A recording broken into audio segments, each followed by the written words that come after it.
بسم اللہ الرحمن الرحیم۔ لاکھوں کروڑوں درود حضور پاک صلی اللہ تعالی علیہ وآلہ وسلم اور ان کی آل پر۔ سوال: کیا میت کو غسل دینے کی اجرت لینا جائز ہے؟ جواب: بسم اللہ الرحمن الرحیم۔ میت کو غسل دینے کی اجرت لینا اس شخص کے لیے جائز ہے کہ جب اس جگہ اس کے علاوہ اور بھی غسل دینے والے موجود ہوں، ورنہ غسل دینے کی اجرت لینا جائز نہیں، جیسا کہ بہار شریعت میں ہے۔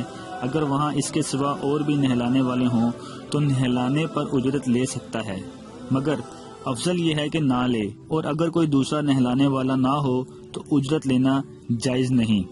بہار شریعت 812/1۔ جزاک اللہ۔ اگر آپ کو ہماری ویڈیو پسند آئی ہے تو اپنے دوستوں کے ساتھ شیئر کیجیے اور مزید اچھی ویڈیوز کے لیے ہمارا چینل سبسکرائب کیجیے۔